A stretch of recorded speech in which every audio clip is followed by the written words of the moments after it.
Hey, we're live. I think we're live. Yo, we are back, man. Welcome. Welcome everybody in. Today, I want to go through this Brad Holmes press conference. I've already watched it. Taking some notes on what he told. Like, he didn't tell us much. Okay, you know how Brad Holmes does. He's not going to give us a lot of information, but I love some of his answers, so I timestamped them. We'll show them today on screen because some of these were fantastic. This is why we love Brad Holmes, and I want to show those on the screen. Kind of reinforce a lot of our ideas, but sometimes, you kind of need that reset button, and I feel like I get that with Brad Holmes. He kind of clicks the reset button. You start to get kind of lost in all the buzz. Oh, they're actually going to go do this. And then all of a sudden you hear from Brad Holmes. You're like, oh, all right, I need to chill out. I need to chill out. We're doing too much here. Okay. Everything's on the table. And that's what I want to talk about today. But as Juma points out, Daniel's here, Ed's here. We just finished our creator mock draft. And Easy might be joining us at some point. I'll throw that out there. Easy might be joining us at some point. I know he's doing some work, so I'll send him a link. And if he has time to hop on, he may hop on. But I also want to acknowledge what took place for anybody that missed it. Okay, this has been a buildup, so I feel like I have to acknowledge what took place. But I also really want to give you guys the behind the scenes. I don't have like video for this because there was nothing to record, and I thought about it. But I want to be honest. If I would have like went live and had a show beside me sitting there doing the draft, it would have been awful. It was just me typing the whole time because the whole time I'm trying to work trades. I'm trying to figure out who's going to move, and everything is happening so fast. If y'all saw it, it looks like some of you guys did. My live reaction to making that draft pick, I was legitimately shaking. And I don't know why. I was not anticipating to feel like that. I wasn't like nervous, and I was good for everything else. I was like shaking because just getting that vibe of what it took to get up and all the conversation, how fast things were going, and everybody's making their pick, and you're just not sure what's going to go down. And then the nerves. Once you got to like 12, and I'm sitting there like, I got to reach out to another team. So it was crazy. I was shaking when I made that draft pick, but I feel like I had my Brad Holmes moment. If I would have had like a dude, my head coach next to me, I could have like gave him high fives, and someone could have turned their ankle or something. Like, that was the moment that I was having. But I want to give you guys just a little bit of like backstory, and I'll show it on the screen if you guys missed the pick and kind of what went down. So this was our creator mock. Creators had every single pick. Every team was represented by a creator in the first round. There was trades this year. Last year we didn't do trades. This year we did trades. So it opened up a lot of craziness, and there were a lot of deals. And I'll also tell you this: I had another deal done. Did not break any tables. I broke some things potentially. Did not break any tables. I had multiple deals. I had three trades that I had worked with.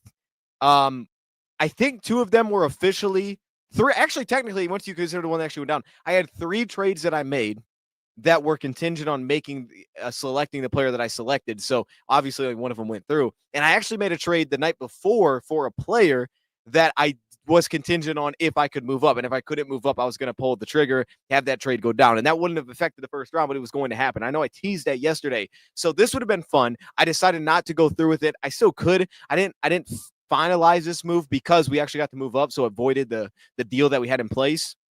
But the first deal, and this was one of the smaller deals that we made, but kind of on the back end, all right, I was just looking around trying to figure out, like, yeah, let's get some birthday cakes in the chat. I'm in the back end. I'm looking around trying to figure out, like, hey, what the teams have, what do teams have to offer? What are teams trying to find?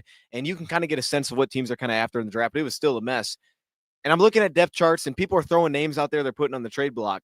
I end up going to the Patriots. Had a lot of conversations with the Patriots, even though I knew I couldn't get up that high.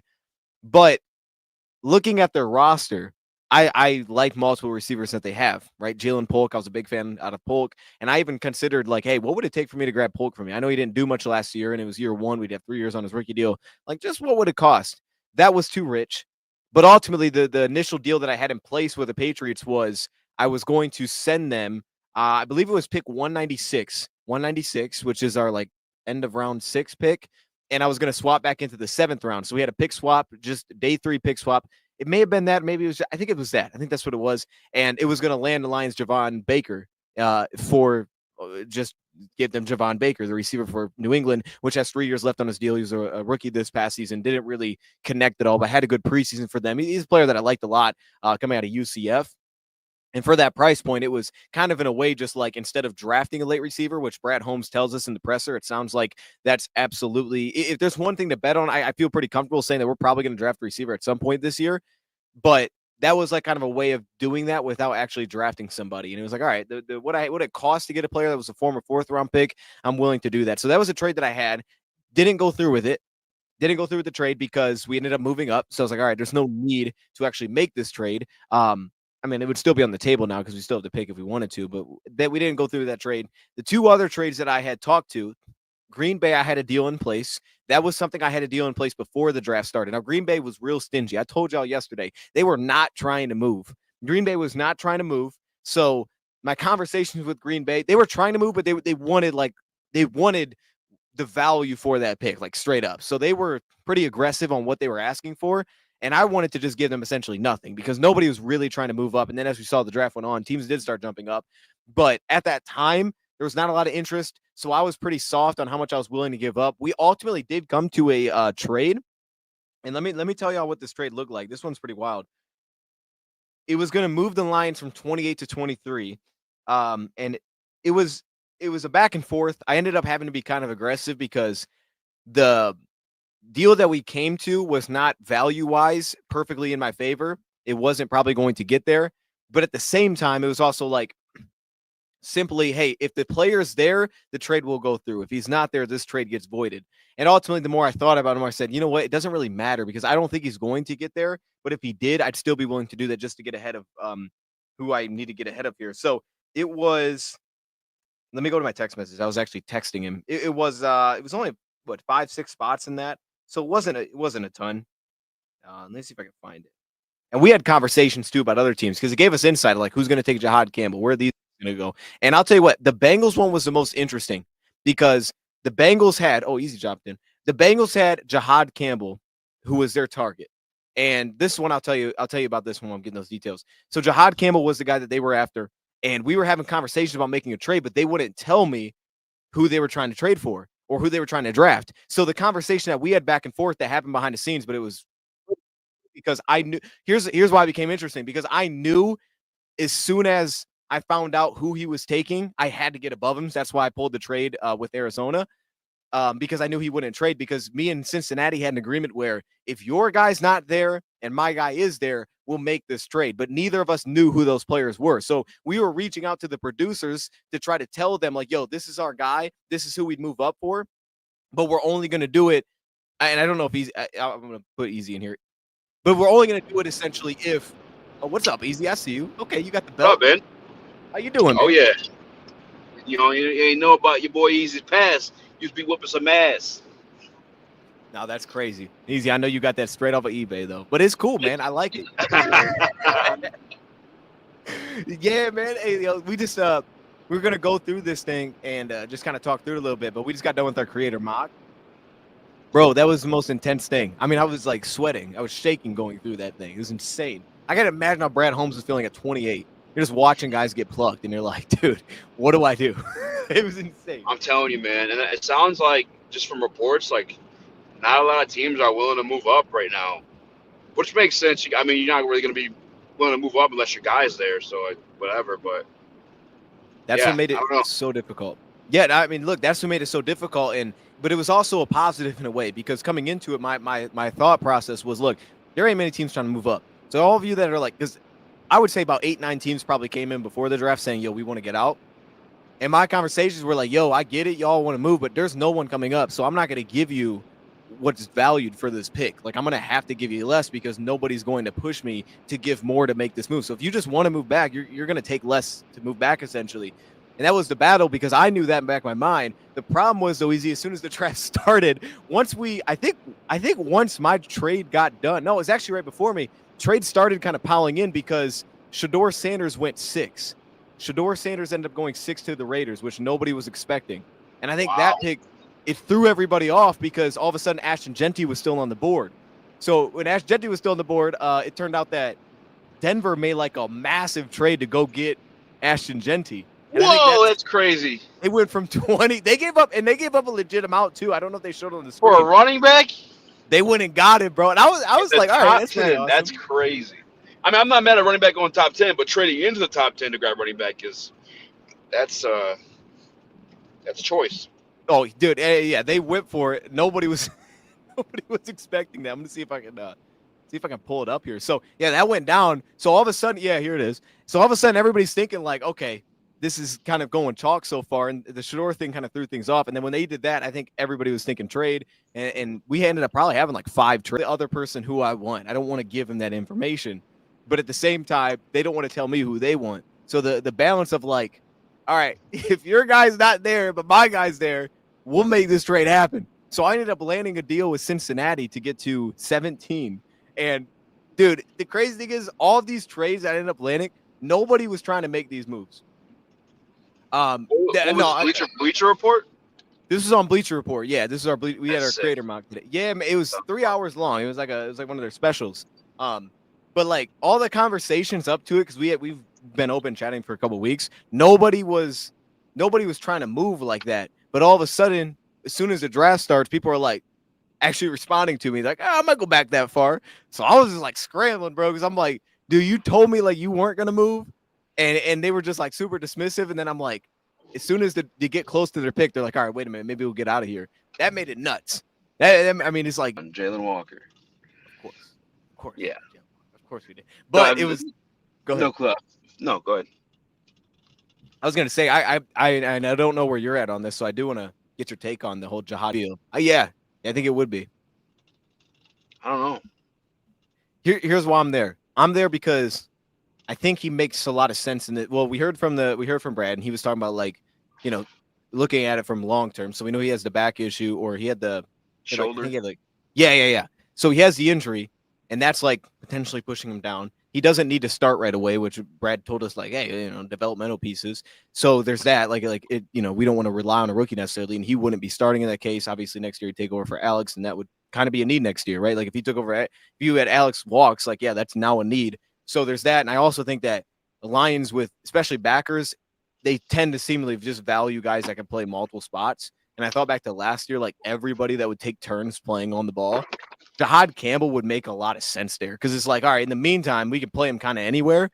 But ultimately, I think his best spot is replacing a guy like Anzalone, and his skill set would offset Jack Campbell. So I'm not like as high on him as just a player, but I think for the Lions, that would be like they would view that as a beautiful fit. I don't know. That's my guess. I guess we haven't really got to see the whole Derek Barnes role fully blossom from last year when he got hurt, because he was off to a great start, and I liked a little bit from what he did the year previously too. Yeah, a lot of people kind of hate on it for whatever. I really don't understand the Derek Barnes trade, to be honest with you. I think he's very solid, if not good. But I don't know if it fits. Like when I think of Jihad Campbell, I think of like a very active guy that's dropping into the line as a fifth rusher. And then I watched some tape of him versus Will Campbell, and Will Campbell's just bullying him around. But like you said, it's a developmental piece. But I also just don't know the value in trading up for him too. Yeah, and that's a good point, because he may end up falling now. Which, I mean, with the injury, he may end up. I'll say this though. See, that's where like I completely hear where you're coming from. That's actually a big reason I have him a little bit lower. But I don't think that his best spot is a rusher. Like I feel like everybody kind of hypes up like. Yeah, like everybody kind of pushes up. Oh, yo, dude played edge. It's like, yeah, he played edge in high school, and I understand they had dudes there, so he played off ball. That's where I want to leave him. The guy's lengthy as heck. He moves so well. I'm going to leave him there, because that's where to me, if he's going to be special, it's going to be there. But I also think there's still areas there where it's like, this is going to take some time. Like instinctually, I think he's average. So I'm like, all right, let this take its time. But it makes sense for the Lions because Alex is there. So I'm with you on that. Like, I don't think he's a big time pass rusher right now, but there's enough where it's like, hey, if you took Derek Barnes out of the rotation, say he missed a game, and you put him in that spot, you're probably not changing very much. You might actually upgrade a little bit in terms of what he can bring as a rusher. Yeah, definitely in coverage, because Barnes ain't a great rusher. Like he was kind of the opposite, I guess, in some ways, right? Going from DN to linebacker, this guy just got stuck in line. It's very similar, I guess, but I think he could bring a little bit more maybe than Barnes. He's just a little bit more bendy, a little bit, so. I don't know. That's my guess. That's my early guess now. Is I think they're going to go Campbell if they get him. Yeah, I mean, I guess where I can see it making sense is like, how many first-round grades do you have in this draft? I don't know completely, but the prop. See, that's what's tough about it, because I don't know where it ends for me right now. You know what I mean? Like what would be my top 32? If you're looking at it like that, like I never would grade by rounds. I was just graded players. Fair. But like if I had my top 32, then I could tell you like here's the cutoff. So like that's I guess like from And I haven't sat down and done this myself, to be honest Yeah. with you, too. But I just like off the top of my head, I feel like the cutoff for like guys that I'm like certified like worth trading up for first round value guys in this class. I feel like I'm like at 7 or like 10, and then the Mm. rest I kind of view as like the same pool of player. Um, Yeah, that's fair. and I like I if they fall, then yeah, I could see them going up and doing that because if a guy like that's falling that far and you have that type of grade, I think Jihad's one of those guys with that grade Hmm. of like being special. You know, I think. So you like 7 to 10. Is Jalen Walker in that mix or no? I mean, maybe for Brad. I know Dan really, really, really like Micah Parsons, and if that's the comp. That I read some today. Just kidding, I don't read. I heard something today that Listen, that a lot of teams that sat down Jalen Walker, that they say he's like a defensive coordinator, like the way his mind works. He's like a very smart kid. wow. Okay. So I guess they can make it work. You know, I mean, Yeah. I don't know. I guess when I think us, I think of like situations that fit us now because I feel like we got a Super Bowl situation now. You know, and I'm not necessarily saying they're drafting for needs, but I think they're just drafting for like the philosophy that's working for us right now, which is like not Jalen Walker or Jihad Campbell. Well, I think Jihad Campbell could work out, but like Jalen Walker, I see him as more of an edge rusher than anything. You know, where Jihad Campbell, at least he could like, I have more faith in him dropping back, and Yeah. obviously occasionally he rushes a blitzer or something like that too. But Jalen Right. Walker, I feel like he would. I mean, you have obviously done more tape on him than me, but I feel like he's more of just like a rusher than anything.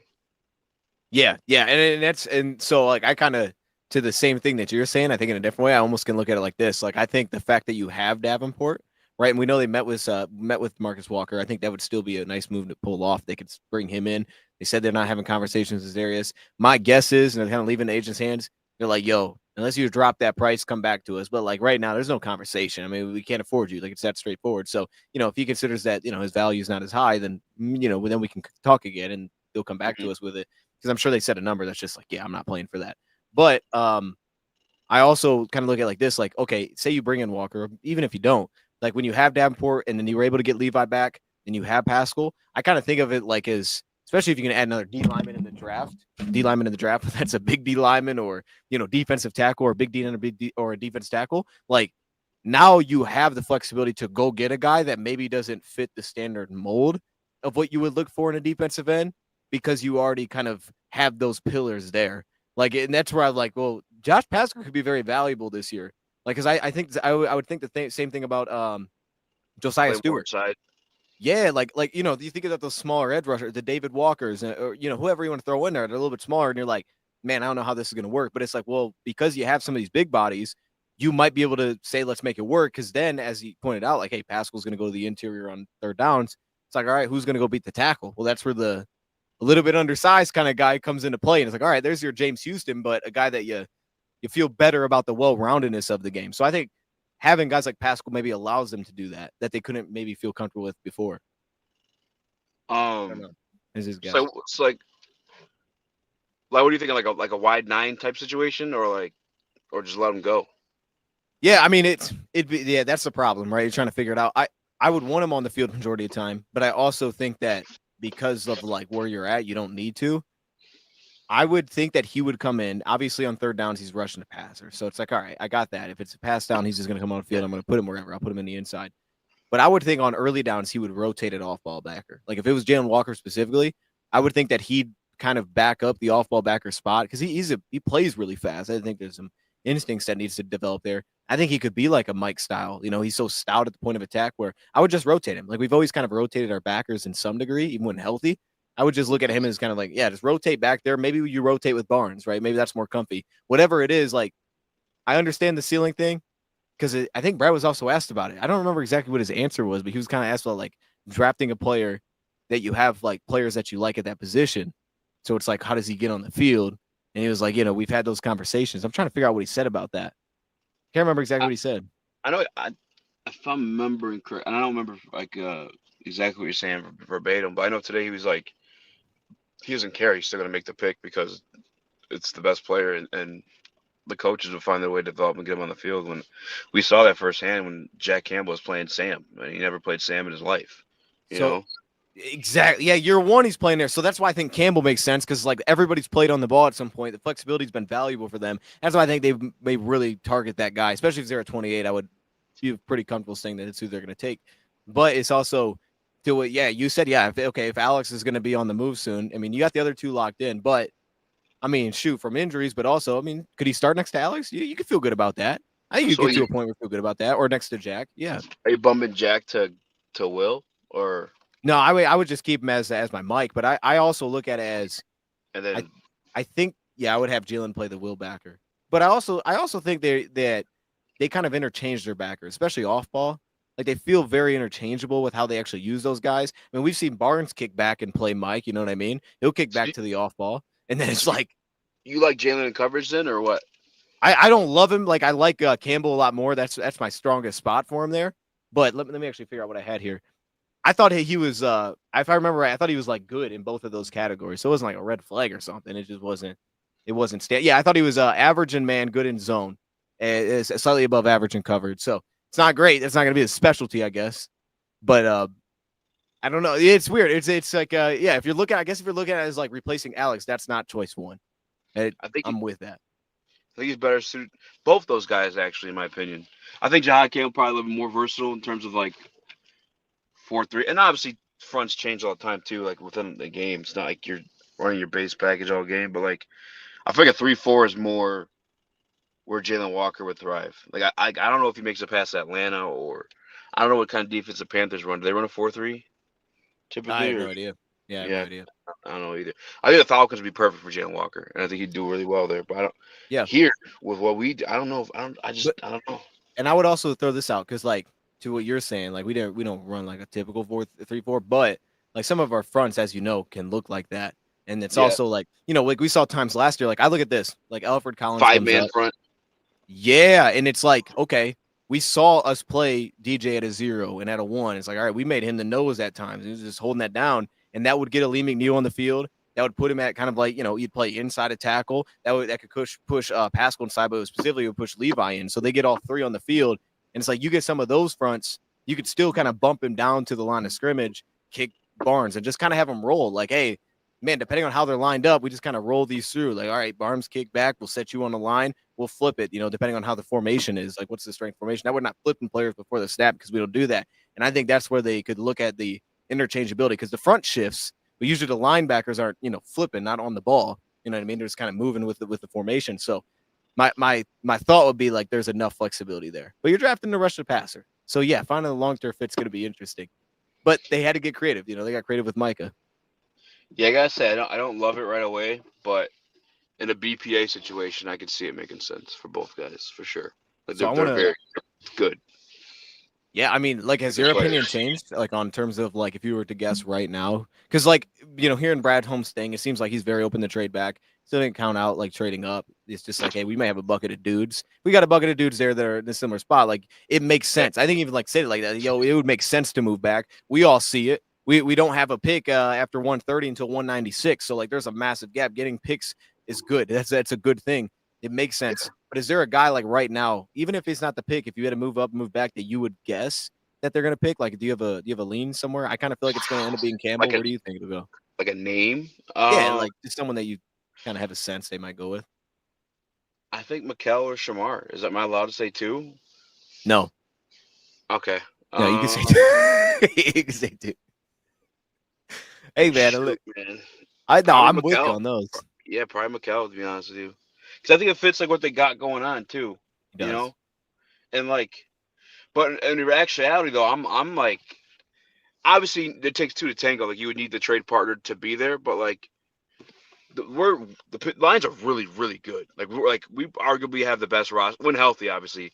Arguably Okay. the best roster in the league. Like we are Super Bowl contenders right now, you know. And I think in the draft pick, one of the things Brad said too, like nobody really has a crystal ball on these guys to know what they're going to be, right? So it's like it's a risky move to move up and grab these guys when you kind of have a set situation now. I think it'd be more ideal to trade back, and that way you have cheaper contracts to fill starting positions or depth positions, whatever you need to be, to keep your core nucleus intact. if that makes Hmm. sense. Like we can afford to sign more of what we know works right now in terms of this really really good roster we have with Brian Branch, Kirby, Aiden, uh, all these guys in contracts, Gibbs, Campbell. Like we could keep these guys if we move back and supplement a Kevin Zeitler role with like a third round, like a Christian Mahogany. Perfect example, right? Like, damn, we lost Kevin Zeitler. That sucks. But we did draft Mahogany. He can step in right there for fairly cheap, and we have a starting guy right there. I think it makes more sense to grab those reserve picks so we can afford to keep what's Super Bowl caliber right now. Yeah, Longer. I think I hear what you're saying. Yeah, yeah, I think it makes sense. It makes tons of sense. I mean, just from the idea Versus of like, giving that up to move up on a guy that's a question mark right now. Because we don't need question marks. We have a set stone thing. and see, that's where the debate comes in my mind, and they're probably in a different spot, but like, if that guy is there, like, it makes sense to move up because you may end up trading back to a bucket of question marks and then just drafting a bucket of question marks versus if there is a dude that's standing out, like just go get him then because Mm, I don't need all of these draft picks, bro. Like if I draft 3 dudes and they hit, I'm happy. We draft 3 guys, they can stick on the roster 4 years from now. It's like we probably did a good thing, especially if 2 of them are starters. It's like But we're would probably you in a good rather spot. have more swings at the question marks, especially knowing Brad's Uh, track record? I don't know. Like I would think so, but I also like because he hits on him, right? But then I Yeah. also like look at it from okay, how many of those day 3, let's say if you say day 2, it's day 3 specifically, how many of those dudes are like starters? You know what I mean? A lot of those guys who were like, yeah, they played early. We didn't have a lot of pieces. They're nice Mm. supplemental pieces, but how many of them are like, hey, that's a starter? Like I don't know if we have like any of those guys I think outside of Brad's turned Mahogany potentially, right? William Mahot. I mean, I'm around St. Brown. St. Brown, yeah, top of the Uh, fourth, yeah, top of the fourth, yep. yeah, St. Brown, Mahogany. I think Barnes, Manu could become that at some point. Barnes. hopefully Manu, yep. Um, I hear what you're saying, man. I don't disagree with you at all with that. But I would definitely look at though, like even if you move back in the first round, like here's where the yeah, balance could be great. Because I do think the value of this draft is like for them specifically is round 2 and round 3. It's like get as many picks in round 2, round 3 as we can get. exactly. That's Take where more it's heavy. swings. Yes. Yeah, but then you got these 3 picks chilling, 196, 228, like two whatever the other one is. Get rid of those if you have to. Like if you can throw those to help you at all, kind of push yourself back up a little bit. Maybe that's the Yeah. get back, and you got throw those away. Like we don't I'm need down. 226, 228. We don't need that. So I'm Nope. I'm with you there. So that in that case, you could still walk away with, hey, we got 4 picks, but the 4 picks were, hey, we move back up into the third round to make sure we get somebody. That kind of Yeah. thing. Because I'm on board even with that. dude, even in 23, dude, we grabbed Branch and Laporta Tough. in the same second round. Like two.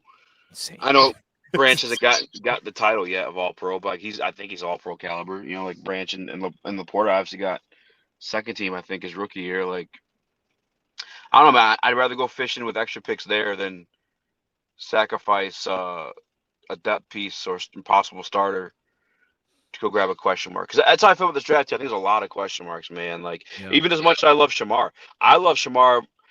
I think a lot of people think of edge rusher as like sack, sack, sack, sack, and like that's fine. Like that's obviously like the goal, right? But like disruptor is what I look at Shamar as. You know what I'm saying? Like, like get in the quarterback's face, fucking change his footing, make him move. And obviously he's not been consistent at that, but I think I like Casey Rogers a lot. I think he's worked with a lot of good guys. And I'd argue that he's probably like the second best, third best defensive line coach in the league. I think Terrell Williams was the first. But Casey So Rogers, his track record, I mean, it tracks, from New York to over there too in Tampa. yeah, he's done fantastic. So I would ask you this then. So say Shamar Stewart, because he went 29 in our thing. And I think that could Ooh, be a range. So if he's there at 28 and you had an I- offer to go back to 34, say you add an extra third, would you just yeah. take him at 28 or you move back to get that extra third? I guess I mean this is like a cop out answer, but it really depends how the board looks. But I think, Yeah, yeah. but like I mean, yeah, I think you take gotta take Shamar there, right? I mean, So in that case, you could be doing what you're because saying, but you're just because not trading up because to do it. yeah, because so I guess I have to sit down and actually do this to like not sound like an idiot, but like No. if I have 14 guys, let's say I got 14 guys with like actual first round grades, I'm like this guy is worthy drafting the first round. I think Shamar's like my in the back He'd be half in of that. there. Yeah, because of the traits. You know what I'm saying? Like, I think as a guy right now, he can come and disrupt in a one-on-one matchup and definitely play the run well. And we know that's what Detroit Lions value more than anything. You got to earn the right to rush the passer, right? So like I think he can come in and do that right away, and then you have the upside of him becoming maybe a freak. But at the very least, a Right. disruptor and a guy that plays the run really well. So I think you'd have to take him almost at that position. And then it depends on the boards. Like if there's still like a Kenneth Grant or something like that, or Derek Harmon or something like that, that might be slipping into the second. I'd be cool with trading back. I can make sense of it. But like, you know me, I like Shamar. No, I know you like Shamar, so that's it. It's it's one of those things. Like it's kind of an unfair question to ask because it's like, well, yeah, you Because take I don't know what the Shamar board because looks that's like. your guy. Yeah, Yeah, it's like yeah. obviously you would. The one thing I will say about Shamar though, because I like went back through my notes today, like tackling is a little bit of a concern for me, and I still have a solid. I'm still in a good spot with the player. I ranked him at 6, on my edges, Yeah. but like tackling it was a concern, and I kind of forgot that was such an issue for me. He's a So bad just finisher. I agree. yeah, man, and like you wonder about some of the movement there, but I don't disagree with what you're saying. At 28th, I think I think that's a good spot to get him. If you're gonna draft him, you get him back in the first round. Everybody's happy about that. It's like, Yeah, I think worst case, that'd be a home run pick to be honest with you. At 28. it's your guy, dude. It's your Well, I guy. mean, if a guy like that falls 28, that's a great What pick. if he's there and they pass on him? Would you be upset? They were like, yeah, we're not taking him. He's not a home run pick. I guess I can. I Fred mean, comes out yeah. says that like, yeah, he's gonna miss. I guess it depends on who they would take instead. Yeah. They met with him though, so they're definitely intrigued. You know, Hey, and I think he fits. That's what I'm saying too. Like you're talking about, like, and talent wise, BPA wise, Campbell, Walker, you talk that could totally make sense. But in terms of like what we do, collapse in the pocket, that's Shamar. He fits that. Him and Mykel. At least yeah. they could project to be that. Mykel flew off there, man. I think he went 20 an hour. So like seeing that was like, shoot, man. If I wanted to do that, I would have had to jump for that pretty aggressively. Like I thought that was something that could be like a fallback, maybe. I was like, okay, because my first like the one trade I had as my fallback was like I'll go get with Green Bay. But even then I was like still not sure based on what they were asking for. Like, hey, if are you gonna move up for Mykel? I was like, I don't know if I want to give up that much to move up Mykel. Like, I mean, I would do a little bit, just to make sure I got him. But like Yeah. him, I think Jade Barron, like if he was falling, I'd be fine with him taking a little swing to go get him. But I wouldn't give up what I gave up, to do it. I'd take a little swing though. Mykel's so interesting, man. He's so like, I, Oh, I think it's I, gonna be great. I think it's gonna be great. dude. I think his ceiling his ceilings are crazy. Yeah, But it's like when it reach, and he's so young though. That's the other part too. Is like it's so much easier to sell on the ceiling. And the guy's 20 years old. I know. It's wild.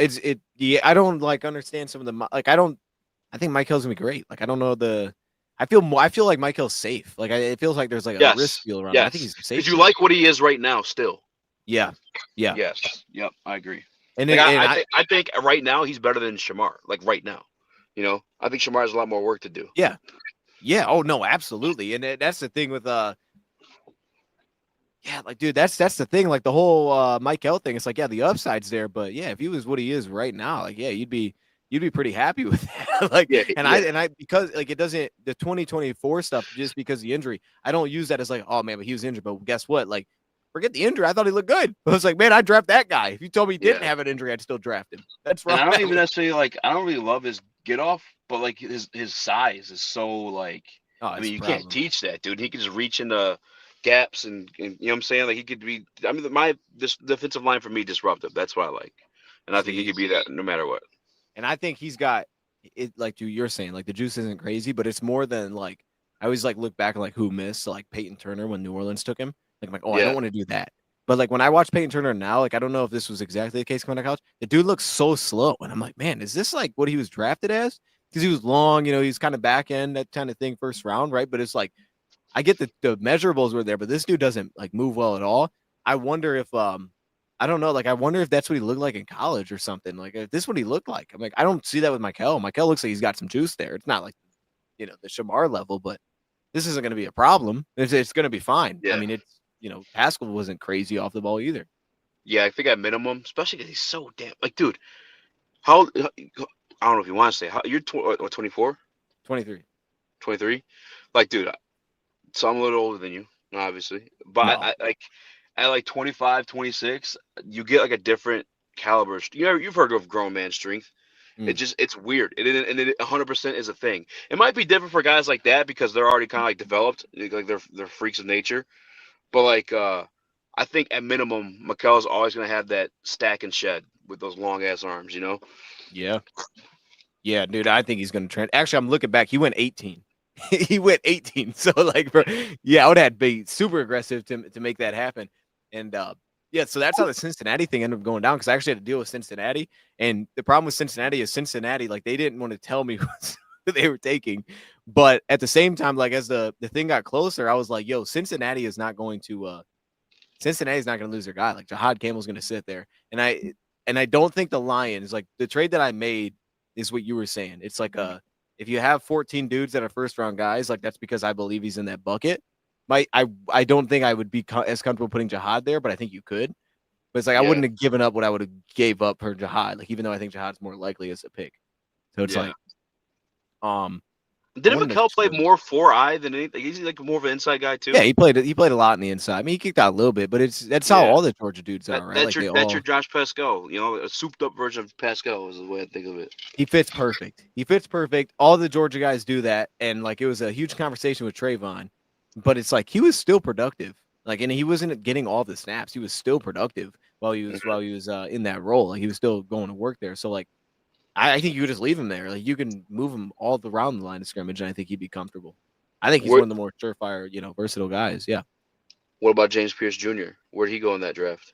He went. I don't even know if he got drafted. Wow. He went, like, if he did, he went super late. I think he might.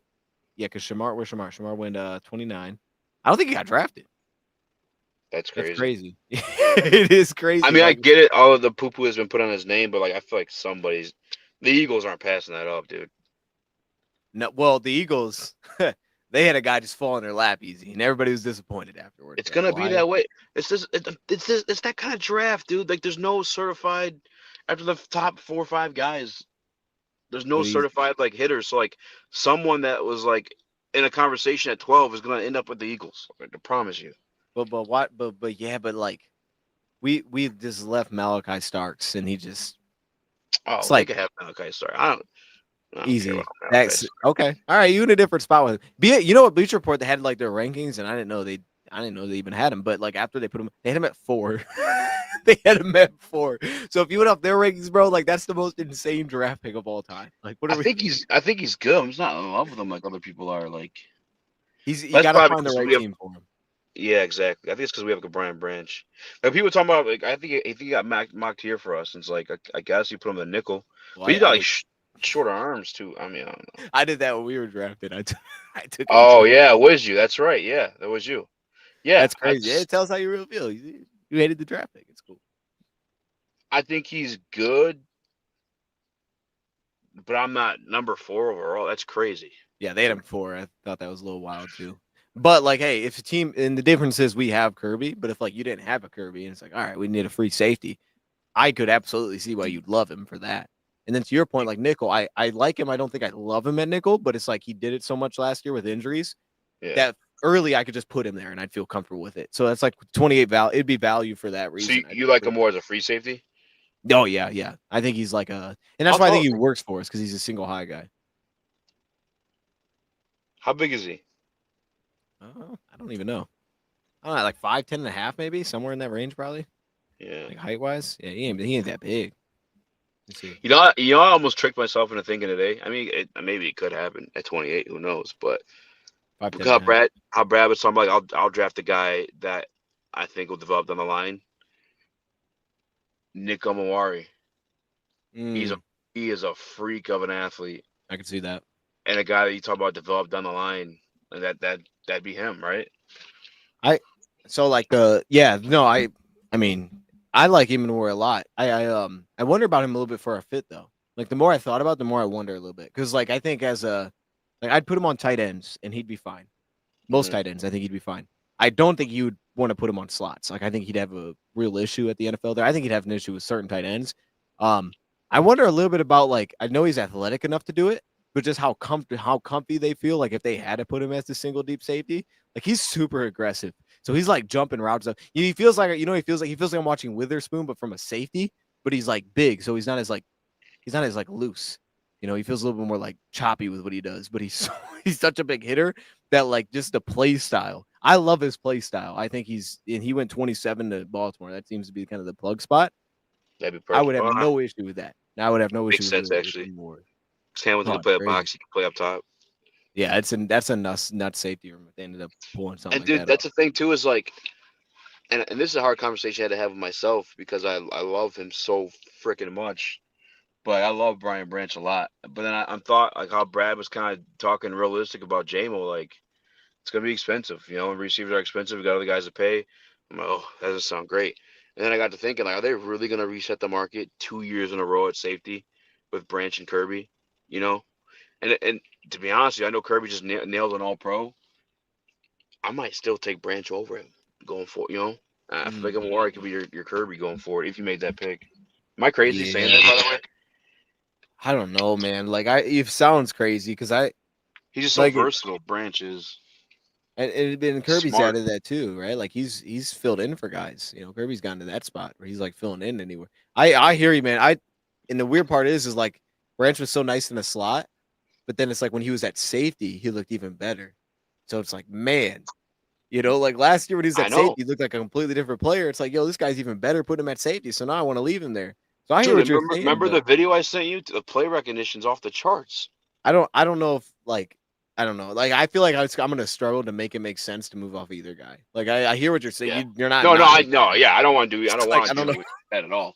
I'm just asking. Like, do you think they'll reset the market at the position back to back years? Just have the two highest paid safeties in your team on top of Hutch. You know what I'm saying? Like, it's where Brad's was almost too good at drafting because it's going to be breaking our hearts here in a couple of years. We Dude. gotta say goodbye to some of these guys. If he's not, we better get a safety here, brother. Like we gotta Yeah, find one because like I feel like that's like I could make it easier for like all right, there's certain other positions where maybe I could make that make sense, but it feels difficult at safety because we don't have anybody stepping up.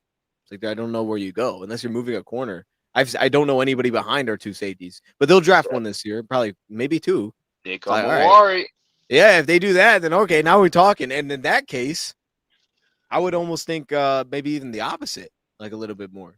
Because now What? it's like, well, can I get a guy that I feel comfortable with in the slot? And if I do, like, I won't even worry about the box. Like, dude, I want this guy hitting people. So then I would probably prefer Kirby, but I don't want to lose Branch. So I don't know what I'm doing. I don't know, man. I don't know. I don't know what you do. I don't know. That's crazy. I have no idea, dude. In that case, like maybe I'd probably prefer like, yo, just let JMO go. And I don't want to do that either. But Yeah. he's gonna get his 5th year option picked up. So we'll have it at we'll have that. And that's a Um. reasonable deal. It's like 15 million. Like it's fine. Who for Kirby? Nah, for Jay, for his 5th year. Like it'll be Oh very yeah, reasonable. yeah. Beyond that, Yeah, I don't know. Beyond that, I don't know. yeah. I think They're it's gonna be like 2 years away from that conversation. I know that somebody talked about him getting traded on draft night, and you're on an absolute crack. We're way too close to like yeah, you can't contending do right now that. for that to be a thing. Plus, you don't know. Like if you trade him away and he goes for 2,000 yards, like you know how crazy you're gonna feel. Like yo, give yourself the opportunity, pick up the 5th year. At least give him this year to find out. Give him this year to Exactly. find out. Like if you there actually is like, all right, we could. He took such a big jump. Like you don't want to move off that. I don't think you want to move off that Well, prematurely. Like yeah, let it happen. exactly, dude. I'll move him after he hits like 14. And then I'll get a lot more off of it. But right Yo, now, absolutely not. I'm with you, man. Let's let him be amazing for another year at least, and let's just see how far that thing can actually roll. And plus, this isn't the year. Like I think they're going to draft a receiver, maybe, but at the same time, it's not. I mean, we saw a team do it and it worked out horribly. The AJ Brown situation, but at the same time, like also, I don't know if this is the year that I feel comfortable with that. Like, well, don't worry, guys. The receivers are loaded. It's like, not really. But I don't know. That would be easier to replace. It should be a receiver. It should be easier to replace that, but I wouldn't do it yet. I'd wait. Well, man, I gotta get going. Freaking making these clips. I guess the Tigers are killing it. I got to tweet about that. Okay. Um, Gotta tweet about it. Okay. I appreciate you having me on. Thank you. Yes, bro. It's good to hear from you, man. We'll have to link up at least one more time before the draft. Like it's For something. sure. You gotta come Something to by the talk. heavyweights too. Yeah, dude, I'm down. Like I know I'm flying out Tuesday. So if we want to hit something Monday or something before, like it depends on your thing, but or maybe even from down there, depending on something like Oh, that. all right, bet. Yeah, yeah, we'll make something happen. Okay, man. Good to hear from you. All right, brother. I'll text you. Sounds good. Sounds good. Shout out to Easy jumping in. Um, if he is gone, there you go. You want me to remove you or you want to just chill? I don't know. Oh, he's probably gonna. Okay, I'm just gonna. Yeah, there we go. Yeah. All right. So, dang, bro, we didn't really go through these notes, but that's fine. We can do that now. All right, let me breathe for a second. Simmons, Winston, Oladejo is my pool of Edwards. I hear that. I'm not high on Oladejo though. He's my 20th edge if he's on my edge thing. But so like I think he's a day 3 guy. But I could understand you buying into the traits there. I think Simmons would be fantastic. I think having Simmons as a line would be awesome. He ended up going to 31, which is always where he goes. I don't know how that happens again, but I guess it makes sense because everybody that's looking for a lineman wants someone that's going to play right now. So everybody's kind of concerned about it a little bit. So I guess that's the thing. Love me some Winston Jr. Like I don't even understand that. Well, he was hurt and he didn't look as good. It's like, bro, Winston was awesome last year. Like I don't understand the whole thing there. I think he'll fall a little bit because of the feel, maybe a little bit more so, but like also the dude can ball. Like I don't think it's that far off. Dude could play right now. So yeah, let him fall a little bit. Let him fall in our lap. He could be like our rake straw this year. That's perfectly fine with me. Yeah, this draft, I mean, I think it went more, to how we expected it to go than maybe it didn't. But there was some craziness. The trades went crazy. I will say, so the Bengals, here's where things got wild. So the Bengals and me had a trade. The problem with the Bengals is that the Bengals wanted Jihad Campbell. And I didn't know that until like right before their pick because he told me. So once I found out they wanted Campbell, and I saw what happened before us, I knew like, yo, if I don't go up with Arizona, I'm not going to move up with Cincy. I haven't had any luck with Seattle. I don't know if I'm going to be able to get back in. So I've had conversations with Arizona. I was actually talking to Arizona immediately as soon as I found out. I think as soon as I found out where Atlanta was going. I think that was the last domino. Like this was a big one for me right here, seeing Indianapolis do what they did because I think Indianapolis, like, I think they went Mike Green because he was still there. So when they went close to Loveland. Okay, yeah, they went straight to board. So it was Atlanta that kind of solidified it. Like, okay, Atlanta went where they went. Arizona's on the clock. I'm talking to Arizona.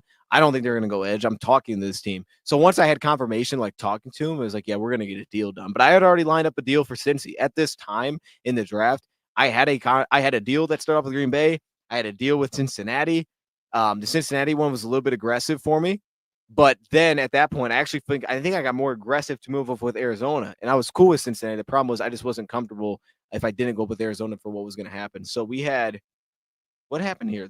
Mike Green went to Atlanta, which is with a power and an effort, very possible. Really, a mentality that we haven't had since that happens. But at this point, bro, immediately I was scrambling, and we were like tweaking that. Like all the other trades I had lined up, like we had the trade lined up. We knew what it was going to look like. This was one I had no idea what it was going to look like, and we were literally chatting like 30 seconds before they were on the clock. And he was like, yo, can we get this done? I was trying to press getting it done. He, on the other hand, was a little more patient. He's like, yeah, but man, I kind of want to take Kelvin Banks Jr. He didn't end up with Kelvin Banks. He got Harmon. It's like, I kind of want to just chill and take Kelvin Banks. And I was like, all right, bro, you can do that. You can chill, take Kelvin Banks. I understand if that's what you want to do. Don't risk losing him.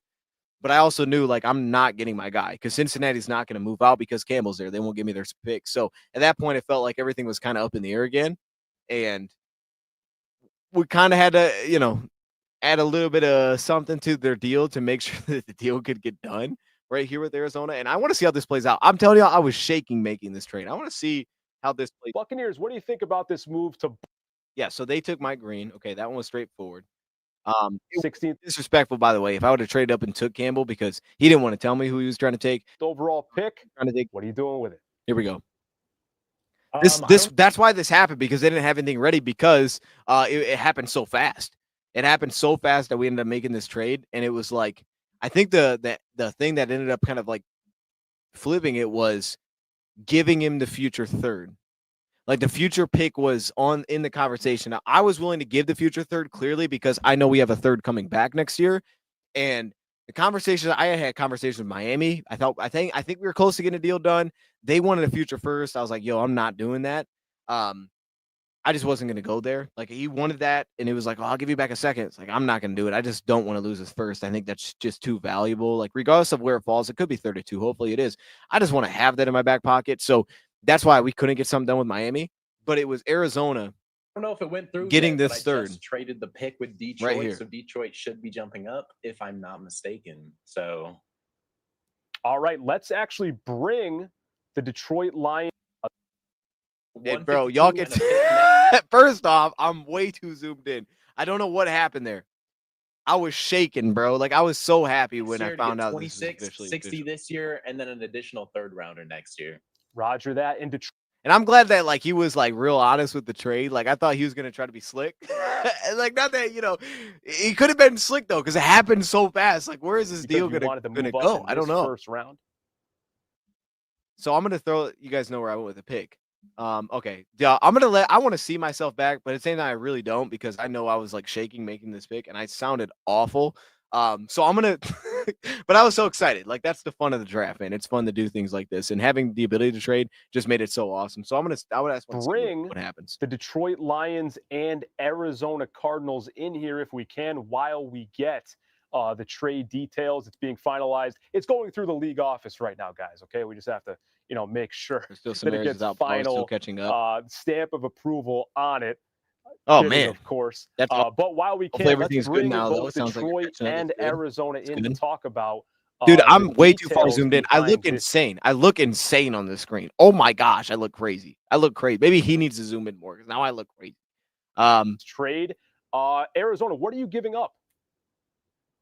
I'm giving up my 16, 152, and a fifth next year to get. So yeah, okay. So 16. What was it? 152. 152 is really what I want to get back because pick 60 wasn't something I wanted to give up. The problem is when you have 103 and 130, it was like I don't know, like nobody has interest in that. Cincinnati's trade included 130, but I had no kickback alongside it. So it's kind of a similar deal. I think I went down once I threw 60 in, like he was willing to do it. But 60, I was okay with moving off if I had 159 back because I ended up getting the kickback, gave it the third. And the whole time, my mindset is like, okay, I got 3 picks, like kind of in that range. It's not ideal. We're getting our third back with Aaron Glenn, so we'll be kind of in our same spot. I'm getting a 5th back next year, so I can maybe play around with that a little bit. I obviously would like to be higher than this, but my whole mindset was, and this is just going to be who's making the pick. I feel Jaylen Walker is a top whatever player in the draft. Like I think he's clearly top 10. I thought he was top 5. I thought Carolina was going to take him, but once Genty didn't go and then Carolina moved out, it opened up this possibility. I really do wonder where Carolina was going to go. Like if Ashton Genty goes 6 and not Shedeur Sanders, or whoever it would be, and you get to that pick, and if they don't do what, if that doesn't shake out like it did, I want to see where Carolina goes. 60 this year, and then an additional third rounder next year. Roger that. In Detroit, why did you go through with this trade? I looked crazy. I looked crazy, by the way. I apologize for what you're about to witness. Wanted to move up in this first round. Yeah, we had a lot of conversations, man, behind the scenes. But I'll tell you what, I'm jittering a little bit right now. I can't believe we walked away with this. So our top player. I was trying to calm myself down this whole time. I was trying to calm myself down. I was like telling myself, like, Joe, chill out. All right, you made the trade. Chill. You're good. You got it. Do you want me to tell you who the player is that we're drafting? Go right ahead. Here we go. Yeah, we will announce the 16th pick right now for the Detroit Lions. Yeah, the Detroit Lions got a guy they think's top 5 in this class. We're walking away with Jaylen Walker. We're going to put him opposite of Aiden Hutchinson, and I think that he's got a case to be number 2 pass rusher, number 1 pass rusher. He's one. Yeah. So I had him interesting. I had him. I would have had him right behind Abdul Carter. I just have him graded out as a linebacker, which hurts him a little bit, to be honest, in terms of my grade. But I still have him as a 6'6", and that's a first-round guy. But it's also, and it separates himself. Like a lot of the guys, I think there's a gap between him and Mykel, that kind of thing for me. But if I had him listed just as a pure edge, he'd be higher. So he'd be comfortably as a 6'7" plus. But I had just had him as a linebacker, so that's where things were kind of. The guys have gone through, given an elite trade grade. I believe he's an elite blitzer. I buy into the fact that he can play multiple positions. I like him at off ball, but I love him on the ball. I want that guy pinning the ears back and going. I hear all the Micah Parsons conversations. People say Abdul Carter's like Micah. I believe Jaylen Walker is Micah Parsons. All the measurements kind of align that as well. I think this dude's going to be special the next level. And as you can tell, I'm shaking, man. I can't believe we got this done. I hope this happens, but it did today, and I feel really good about it. And it's funny because he shares a name with a guy that went number 1. Yeah, I'm gonna be honest. I don't know who he was talking about right here. Like I heard him say this, and I kind of just forgot what was happening. Like once he said, "Oh, why did it cut to that?" Oh, I restarted the video. That's why it cut to that. I'm like, "Yo, what was that? His response, bro?" Like that's how he really felt. Hey, that's cool. hold up. I want to see what I was I want to see what was going on here. I just want to get some, footage. What the heck? True steal in the draft. Detroit moving up, getting aggressive as they have been under Brad Holmes and getting Walker at 16. If I'm the rest of the NFC North right now, I might be a little scared of this pick. That's going to be a very So they end up talking about it. I think they threw the trade details on the screen, but yeah, the trade. I mean, it was an aggressive trade. Like I would have. It was aggressive. Like this was. I wouldn't have done this for Campbell. Like I like Campbell, and the only trade I was like going to be maybe willing to make was with Green Bay. Clearly, he was gone, so that wasn't going to happen. To go get something like that, but this was like, I was cool with doing it. Some may not be. I was willing to do it because, like, bro, we got to get the. And Green Bay wanted me to trade with him. That's why Green Bay was feeling like they were, because Green Bay wanted me to move up to 23 because we already had a trade guaranteed. And I think he felt really good because the value that I had, that I was giving to Green Bay, was way too much for that pick. But again, it was because of the player that could have been there. And I was just like, I'm just not going to risk it. So to actually end up going this high, I think it made more sense than if I would have made a smaller trade to grab him, because this aggressive trade was like, yo, I'm perfectly fine with doing this. I actually don't think the trade was crazy. The compensation I don't think was crazy. Getting 152 back was clutch there for me, because at least getting flexibility. But yeah, it's that having that third next year. Having that third next year means like, all right, we're still gonna have our normal order, and these two picks together. I hate doing it, but it's like, all right, it's for that guy. And honestly, I don't think that he expects him to be there. I think Jaylen Walker is gonna end up going this year, in the top 10. Like I don't think he's getting outside the top 10. And if you listen to how Brad, kind of spoke on some of like how this could go down, like I don't think he anticipates a guy like this is going to get outside the top. So that's what made it easy for me. I just don't think he's going to be in this situation. But like he said with what did he say? He said with the move they made last year with Terrion, like they didn't come in saying, "Oh, we have to go get up and get this guy." It's just like, yo, he kept falling. And if you remember, like we all remember, it feels similar to me. I'm going to break it out like this, like. Terrion Arnold was thought of like, yo, this guy could go top 10. If y'all remember all the mocks we did, like this guy was flying super high in the draft. So the idea of getting him was almost like, yeah, it's just not going to happen. And it happened one time in our mocks. I had to go more aggressive than they were. I ended up going up with Chicago to make that trade happen. And in this case, similarly, if they could do it with a team like Green Bay, because it just so happens that nobody takes the flyer on him, that's where I think Campbell could fall into place. I think Jahdae Barron could be interesting for them as well, because they could see it like that. But it's just, it's like, yo, it could be very similar to how last year played out. They got Terrion, and the idea was you were going to have to be more aggressive for that. You didn't have to be more aggressive for that. So it worked out. I wanted to see where my notes were at with this dude. I don't know. I don't know where they went. I don't know where they went, actually, with this whole Brad Holmes situation. So let me see if I can sort them out real quick here. I must have put it in my binder, to be honest with you. But yeah, I was fired up. And the main things I took away from the whole Brad Holmes thing is like, number one, he's going to draft a receiver somewhere. Outside of that, as thrown in the chat, I don't know. I don't know what he's going to do. I think ideally they would like to trade back if you told him like, hey man, what would make sense? Yeah, trading back makes sense. And I don't disagree with that either. Trading back does make sense. In this case, I had no calls to do it. Brad has told us he has received no calls to move out of 28. But as I found out like this, everything changes as soon as the draft gets started, essentially. So, just because that's the truth now doesn't mean it's going to continue to be the truth. I just found it. Doesn't mean it's going to continue to be the truth. But like as of now, he's had no conversations moving down. So I think he understands that like that could change during the draft. But if you were a team at like the middle of the first round, I don't know how comfortable you are with moving back. Like TD, the Dolphins, who's at 13, wanted to move back a lot. I wanted to move up with him because I thought moving to 13 wasn't going to get me Jaylen Walker. Like I didn't think it was going to happen at 13. So I was like, look, dude, we can lay. That's why the whole having a contingent trade was kind of the trend I think I started here, because there was a trade that went down before the draft started with Minnesota.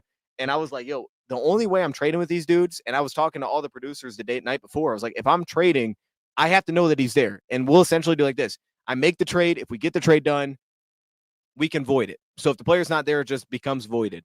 And I think that's kind of a trend I started because every trade was like that for me. It was like, if he's not there, I'm not trading up. Like it's just straight up. I'll figure something else out. If I do trade up, I'll let you know. But I'm not going this high to do it. So that's how that kind of all shook out. Let me talk through, some of these notes here.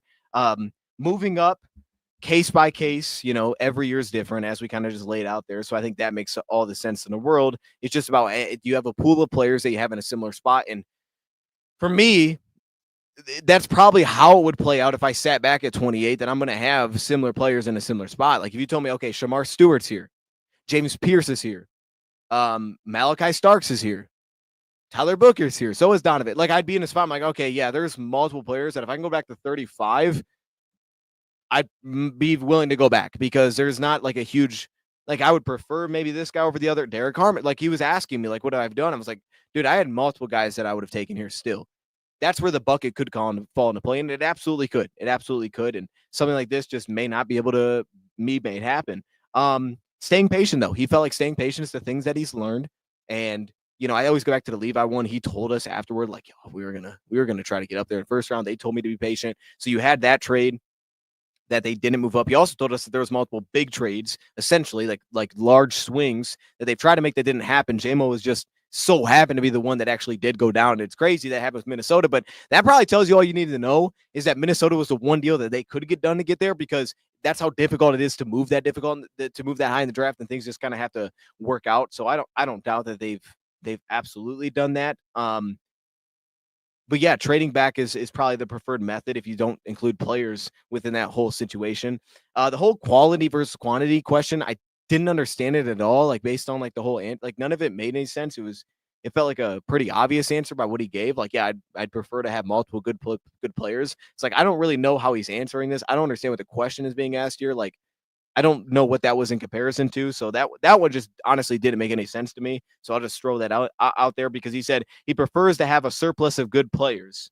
That's a great problem to have. So I don't know what that means. Like, okay, you got to give me a scenario. Like, obviously you can't ask Brad a scenario because he's not going to tell you any players. But if you get me the scenario, I guess I could try to answer it in my opinion. But like the whole idea of that question just didn't make any sense to me. We talked about the Za'Darius thing. Conversations just aren't really happening anymore. But to me, that's just a price thing. Lions know how much we're willing to pay. We're getting cheaper here.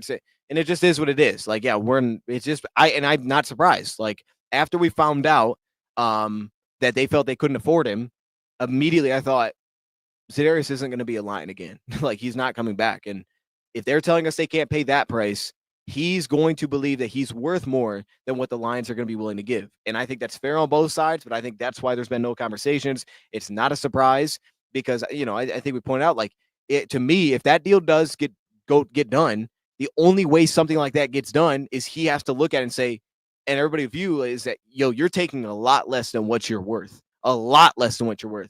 And he doesn't need to do that. Teams can always use pass rushers. The Lions are not going to give him that right now. So it's just not going to happen, I don't think, unless something crazy happens and he gets a deal that's like, what the heck was that? So that's why I anticipate that's not a surprise really to me that they haven't had conversations. No, they wouldn't want to have him back. They've told us. They told, we can't afford him. And if that's what's laid out, it's like, all right, I believe him. They can't afford him. So something's probably not going to get done here. Isaac Tesla round 3. Okay, people are starting to buy in the Isaac Tesla buzz. I like it. He's going to flood the secondary. That's what I assume.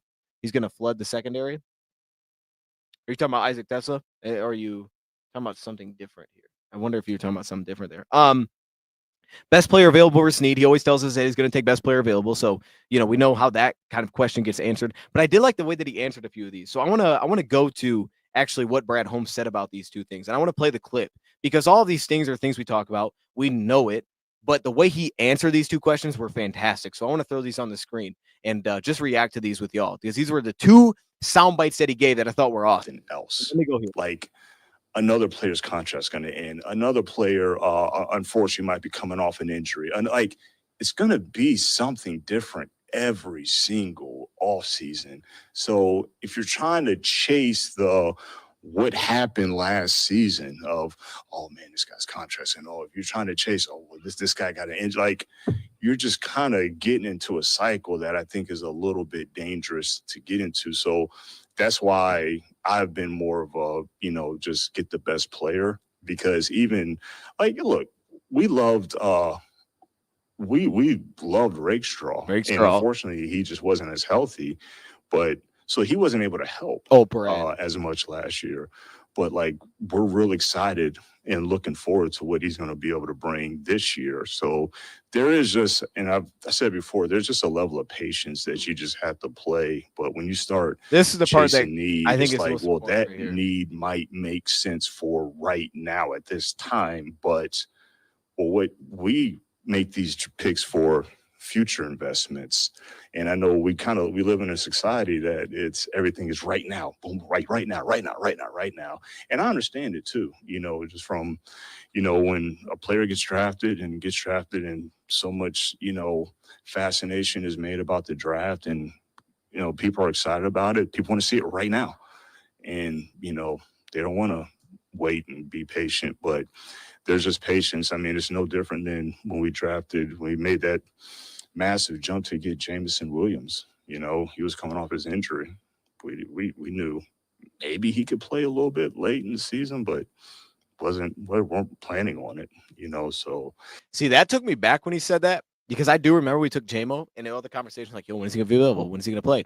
And I think everybody was like kind of hoping it would be sooner. I think we all anticipated like maybe sooner. Then they told us like, all right, he's going to be able to play. And just kind of as it rolled along, it's like, we're not really seeing JMO. like we got to see him a little bit, but it's like, yeah, this guy didn't actually really end up doing anything in his first year. So, and that's crazy because the idea of 28 not being able to be like, hey, in the future, this guy could get on the field, especially with where our roster is at now versus even when it was then. That was when we were drafting Hutchinson. The roster wasn't in the spot that it is now. Even at 28 for sure. Like that's like drafting somebody that may not play that much this year, or not even just not play that much this year, but you understand that it's development. It's going to take time. And, we're not drafting that need to necessarily. Maybe it works out that way and he can play right away, but that's not the goal. You're doing that at 12. They did it at 12. So 28 tells you like it could be anywhere. It could be any piece. But that's just the philosophy they've always followed there. So if it's not a 3-down player right away, if he gets some snaps, like that's ideal. But yeah, he may very well not be a first, may not be that piece. Now, Benjamin Morrison would make sense from that. I understand what you're saying. I'm not personally that high on Benjamin Morrison, but, that is what it is. Malachi Starks comes to mind first. Malachi Starks, and that was, we got, after I made that trade, and they put me back on the thing at like 28, and they were like, well, who'd you have taken? And I was like, well, if the board's like this, I'm taking Malachi Starks. Like, that's the first guy that comes to mind. That's who I would take, as I would take Malachi Starks, because for what you're saying, like I can find a spot for him. We'll see what it turns into long term. But Malachi Starks, for what the conversation being easy had, is like, yeah, if you had to move off one of those safeties, which would stink, Starks would plug in there, right? So he'd plug in ultimately. And year one, I can give him snaps. It may not be as exciting because and I think Malachi Starks is the perfect conversation piece. I'm glad you brought that up. Malachi Starks isn't exciting as much, and people will be like, what are we doing? Because what does he play? And it's like, year one, he'll be our third safety. But that doesn't seem like enough in the first round. But ultimately, if he was on your team, well, next year you need something else. And it could be just as soon as next year. But I think even so, that doesn't mean, I think when he's saying that, like, that you should then just look at, well, who's a free agent next year? And that's who they're going to draft. Because I think he could even be looking beyond just what is it next year, right? Depending on, what that player is. Because then at that point, you think Starks, you think linebacker, right? Okay, well, maybe somebody to replace. That's why Campbell comes out. Maybe somebody to replace Alex Anzalone. But I don't even think it has to just be a guy that, you're not sure about the year beyond here. It could be even further out beyond that. So that just leaves it open. But Starks does fit in a timeline really well. And I would be super happy if the Lions took Starks if they ended up, kind of playing that out. So that was weird. I didn't, one of the questions earlier I didn't understand. But I want to go to this clip too. That was a great answer. I love Brad's answers. They're fantastic. Brad, like, I know Dan gets the love for the what his press conference, what he says. And man, this guy just like makes some analogies that are crazy. What's your philosophy in terms of Brad Holmes' answers are my favorite. I love what he says, man, because he's just straight to it. Like, yo, this is how it is. And this was the other little clip that I love that what he said. And I want to play this one as well. Let me put this one on here. a player has to play that position. And so that's why I've always been saying, look, we want to get good players, because if you get a guy that can play a position and say, look, like, what was the question that you asked, Brad? The 50th time you asked pass rushers, like, well, you can draft a pass rusher every round. You could. It's easy. That's just like a coach told me, man, we want a guy that's 6'4", 250. If we got a guy 6'4", 250, that's easy. You want a guy 6'4", 250? Yeah. I don't know if he's a good football player. but he'll be 6'4", 250. Where the same as, yeah, you can draft a defensive end. If the player playing defensive end is not what we feel is going to be the right guy to really contribute to our football team, then what are you guys going to write about that player? Because, man, that's not. Hey, see, he didn't say what the truth is because he doesn't want to use that language. But we know what he's saying here. We'll look back, and this one hit home, right? This was like the biggest, like, dang, he's right. You know, like he's right. And this is like, regardless of what it is, and even if we say like, well, it's for next year, like that kind of thing. Whoever he drafts, especially at 28, trade back, move up, whatever that first pick is, if that guy isn't good, we're going to say, oh, that was a bust. Bad pick, that was a bust. I mean, Levi caught that every single year after he took Levi. It's a bust. And it wasn't ideal with the injuries, but finally year 4 connected. You get Levi back, and we're all like, yo, that was the best deal that we made. It was the best free agency signing was Levi's deal. It was such a steal. But for the first however many years, it was like, yo, what was that draft? That's his word. That's a bust. We can't draft in the second round. That's the thought. So it was like, but finally, his value was on display this last year. We needed him. And now getting him back, and it's part of the reason we got him so cheap. But it was like, dude, that is an amazing signing. He's so versatile for us. The flexibility is amazing for us coming into this year with Williams' injury. This is a great piece to get back. And I think that, you know, you could say that with a lot of those. I mean, Josh Paschal, it's kind of similar to the case that I made where it's like, okay, Paschal isn't as injury related, though he's missed time, but it's kind of the same idea where what Josh Paschal can add to this team in year 3 or 4 now? I think he's in year, I don't know what year he's in. I think he's in year 4. Yeah, because he was the Hutchinson draft. So he's in his 4th year. But what he could add to the team in year 4 could end up allowing you to take Josiah Stewart.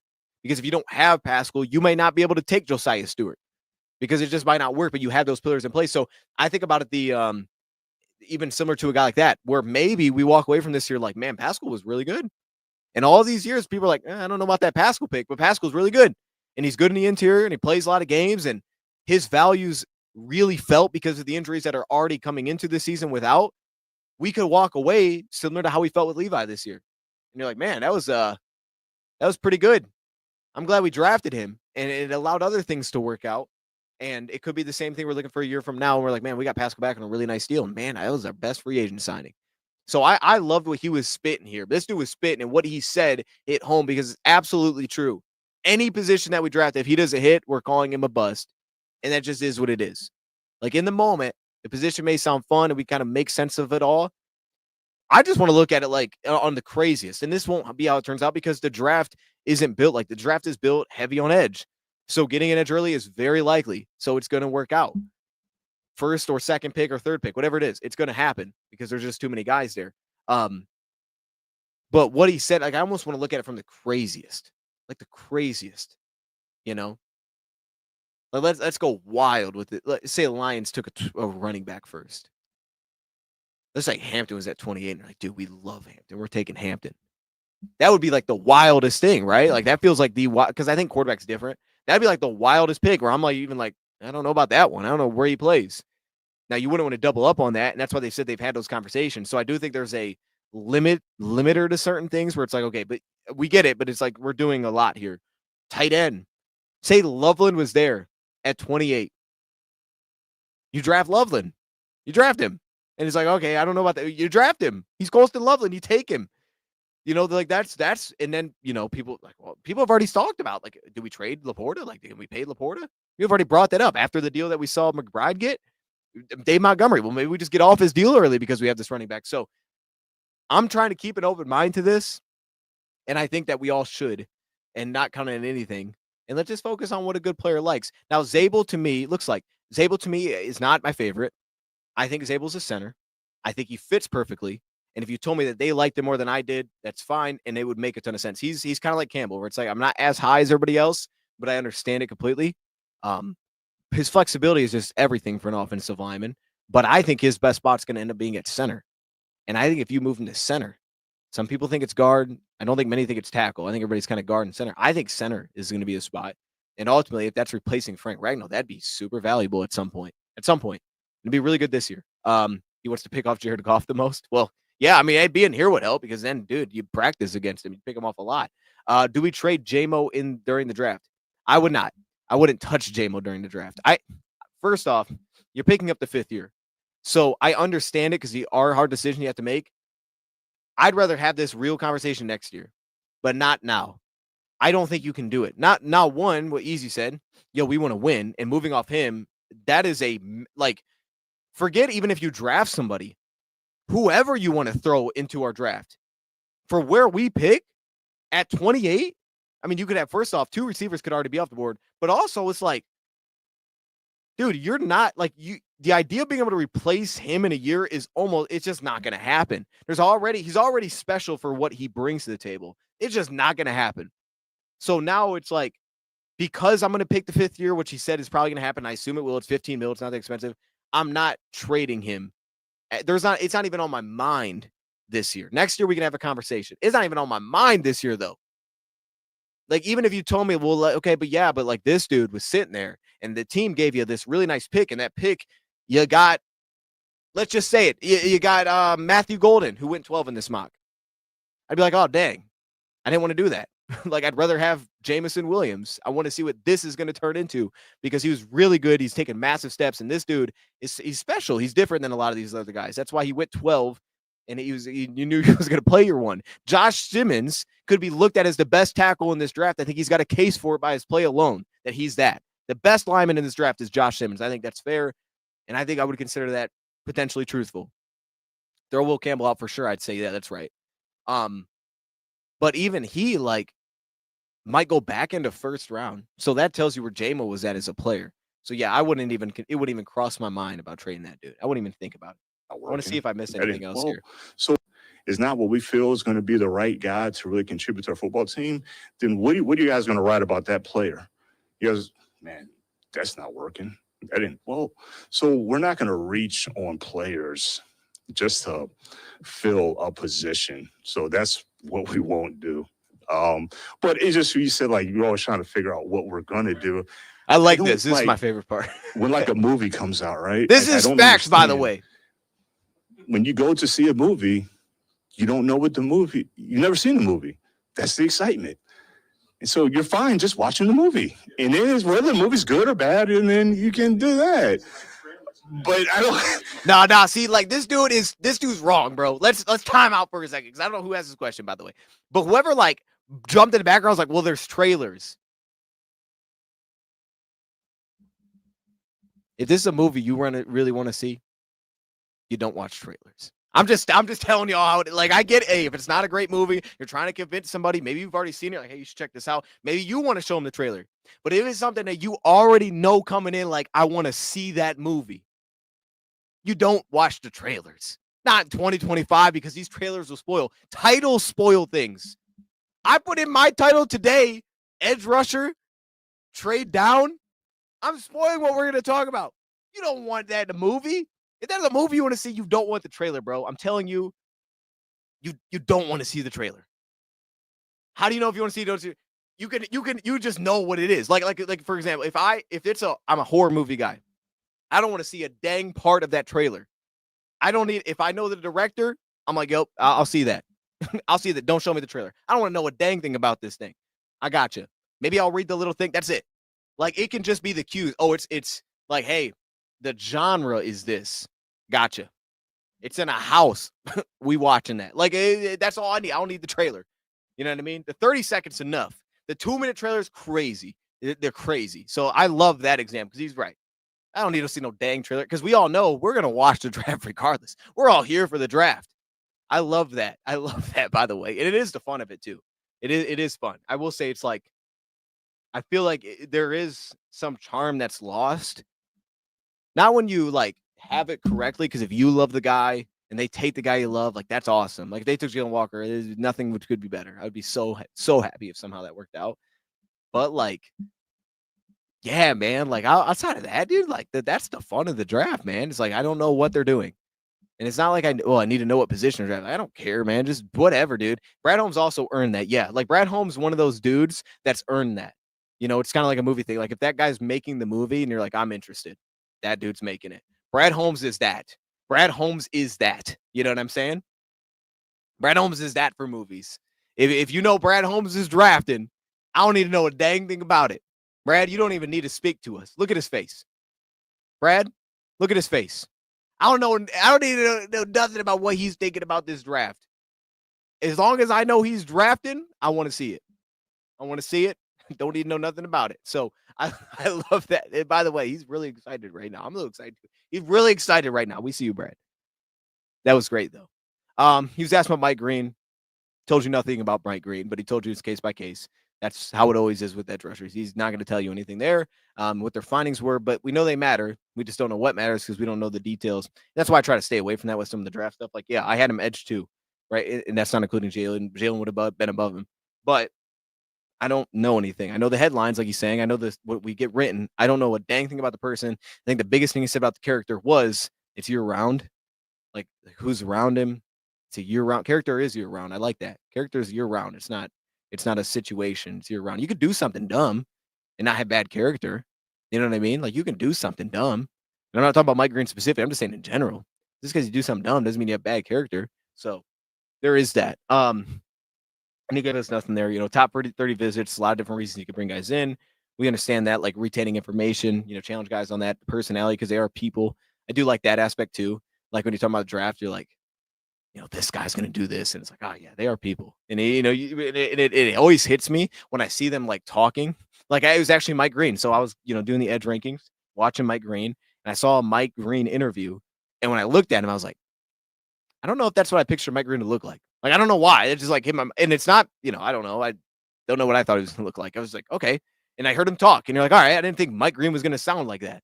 I don't know what I thought he was going to sound like. But it does add like a human element immediately. We're like, oh, yeah, it's just a person. Like, he's really good. But he looked, you know, it's like this guy does that on the field. It's pretty awesome, man. I'm like looking at him like, yo, you can do all that? It's pretty awesome. Okay. Anyways. Had years where they attempted to go up. They couldn't. So, you know, always kind of reminding us is like, yeah, but, you know, it's a two-way street. So, like, even, and I think I was feeling that firsthand. I really want to move up Miami, but I was like, I can't do it. And then he talked about kind of the trade value thing. And this was cool too. Everybody has their own chart. And I found this in the, I think I recognize a lot of things. There were teams that I talked to, I won't say who, they sent me their trade chart, whatever they're using. They sent me an image of it. And they're like, here, use this. I'm like, bro, I don't want that. Take your trade chart, go trade with somebody else. I'm not talking to the trade chart. I'm talking to you. This is what I'll give you. This is what we're going to do. And I guess I'm closer to Brad in that sense of like, just got to be in the ballpark. We don't need like the numbers that people were like, so there was people in the discussion of other teams having conversations like that. And one dude literally sent me the trade value chart. And he's like, look at the trade value chart. I'm not going to look at the trade value chart. I'll throw you my offer. Here's what I got. That's it. And I left it there. And then obviously as the draft went on, the intrigue grew more. And I think the trade value chart kind of got thrown out the window. But like that feels 100% true. When dude sent me the image of a trade chart, a little bit of me was like, dang, man. You had to send me the trade chart, dog? Like what?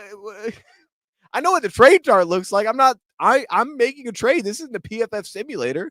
I don't need realism. This is you, man. What do you want to do? That's how I look at it. I don't know. If you feel comfy with it, I'm comfy with it. Let's do it. I don't know.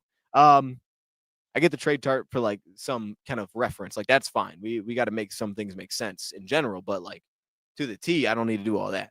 Because like people be like, yo, that's 30 points. I don't know. I need this. It's like, wait a minute. Hold on. I don't care if it's 30 points, dog. But then also in some cases, it's like, well, I was willing to give up more than that. So, you know, that's fine with me. The trade value chart is actually going to help me here because you want less. Like there's people that ask for less than the value chart by far. And I was like, all right, that actually works out that you want to talk about this because other people are not like even giving me something that makes sense for the trade value chart. They're just throwing, you know, their offer. And it's like, oh, that's kind of what I'm doing too. So that's fair.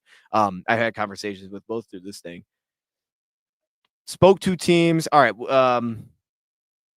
Yeah, I think that's kind of everything, you know, that he hit on here. He doesn't really give us much as we know. Excitement's not knowing, just watch. We talked about that. We just showed the clip there. The BPA, we know we're going to do that. Talking to Zarius, we know about that. We saw that clip. All right, yeah, I think that's it for Holmes. Like, we'll just see what happens. But I actually think maybe a little nugget in there was the size thing. Like maybe, you know, we talk about these edge rushers, 6'4", 250. But can he play? Like the measurements do matter. I think especially now, man, like it kind of feels like that little edge thing that I had for the Marcus Walker where it's like, and all the time, every time I think about edge, like, well, it's got to be this kind of build that we can fit opposite Hutch. But it's like, all right, but can the dude play, though?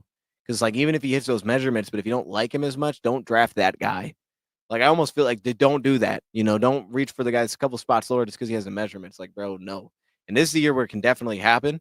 But I did like that little nugget because it does make me believe, maybe I'm wrong, but it makes me believe a little bit more that the edge that we may draft, one of them at least, may not hit the measurements that we're used to. I guess that's back to the Jaylen Walker thing. I kind of threw him out the window. I don't really care. Like, yeah, we care comparing to Mykel. Okay, it's fine. I like him. I'm gonna do it. Like, I don't know how it's gonna work. He's gonna get on the field. At some point, he'll be on the field. At some point, he'll be playing football for us, and I'd be really happy he's on the field playing football for us. That's straight up. Like at some point when he's out there, I'm gonna be very excited that I drafted that guy, and I don't care where he's at. You didn't see the trailer, never saw it, but if you did watch the trailer, you'd be locked in. Hey, yeah. I've seen parts of like a Harold and Kumar movie, and I don't remember. See, that's different though. See, that's the thing though. Like if you're taking me down a whole new path, we all know what the draft's about. We're all here for it anyway. And I already know what Brad's about. I don't even know nothing about it. But like Harold and Kumar has its own series, so that's different because I didn't know nothing about it. So I'm not like, if you want to send me a trailer that I can watch, yeah, that does change things a little bit because now it's like, all right, you're trying to get someone else into it. You're trying to draw their interest because otherwise maybe they're not interested. You don't know what their interest is. But like if you already like I know y'all are interested in the draft. You don't need to know what's going to happen in the draft before you're watching the draft. We're all watching the draft. You know what I mean? I don't know. I don't know. Like some of them are like, and there was some really good ones in here too that I really liked. Some really good questions that I liked in here, and some of them were like, I don't understand. Like I said, one of the questions I don't even understand what the answer was because the question didn't make any sense for the answer. I was like, this doesn't make any sense at all. But the one question, there was a question here that I really liked. Don't remember which one was it. I don't remember exactly. Maybe it was about kind of drafting the developmental player versus like a player that can play now. I don't know if it is that one, but he did talk about having the intangibles, which are the person, the work ethic, those kind of things, right? Not as much of just the traits on the field. The intangibles need to be right, and if it's the right player, then we can draft development versus play now kind of deal. Like we knew that with Manu versus other guys. So as long as it's the right person, which I guess again comes back to what's the question I would have to ask Brad about the draft? So I was trying to think, and y'all got to send me some if y'all got questions because we're going to the draft. I'm flying out Tuesday. I'm landing in Milwaukee Tuesday. Going to go over there. I'll be in Green Bay Tuesday night. We're going to be there for, we'll see how far in the draft, but we'll be there for the draft. I'll be there for the draft with Roundtable. And we actually have some media opportunities. I don't know if I'll be able to get any questions in with how many people might be there, but there's going to be some like, Joe Klatt should be there. Bucky Brooks, I think, is going to be there. Daniel Jeremiah is going to be in there. So there's going to be guys like that. And I was trying to think like, what would be a good question to ask to those? Because those are dudes that actually like have a set time where they're answering questions. I don't know about the player thing. I guess we're going to be like in a spot where we're going to get to see him like after their pick. I don't know if that's true. Hopefully it is. I don't know if it's true or not at all. But I know like there's actually set times for those kind of things. Like there's certain guys that have time set for interviews. So I got to like come up with some good questions. I got to come with some. So if y'all got questions, man, feel free to send them. What question would I ask Brad? I feel like a question I'd ask Brad would be too specific for people to be interested, which is a problem. Like I feel like it'd be something that I want to know. You know what I mean? Like not something that everybody wants to know, but something that I would want to know, which is a problem. So it'd be something like probably something dumb that I'd want to know. And he may not even be able to answer the question because then you'd have to be like, well, you got to give him something that he can legitimately answer. I don't know. Like, I don't know. Like, I feel like I'd ask him something that he wouldn't answer because he wouldn't want it out there. You know what I mean? Like, I'd ask him maybe about like valuing one thing over another for a position group, maybe. Like, maybe if I went broad, I'd be like, I would want to ask him about like flexibility in the offensive line, maybe something more broad like that, because he would actually give an answer like, oh yeah, it's good value, that kind of thing. Like, how much does that actually add versus a guy that you feel is more of one thing and that you like more as one position versus a guy that can play multiple, but you like him a little less. Maybe something like broad like that. But then I'd want to ask him about like, I'd want to have a discussion with Brad and some of this stuff. I think it's awesome. Like if I was asking about an edge, for example, like I'd want to ask him about valuing certain traits over other traits. Like, okay, hey, we're talking about an edge, but we're not talking about a linebacker. So when we put these two guys together, where does the value of football intelligence on the field, how much does that pull your weight of the grade of the player for an edge versus how much does that pull the weight of the grade of a player for a linebacker? Because I know how we would do it. Football intelligence for a linebacker pulled a lot more of the weight for a linebacker versus what it did for an edge rusher, right? The weights they were weighted very differently because of that positional group. How does that go for you? Maybe something like that.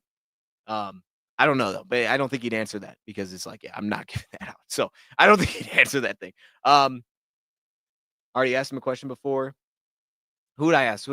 Maybe something about who he chooses, how long he wants to make extensions. Something about that.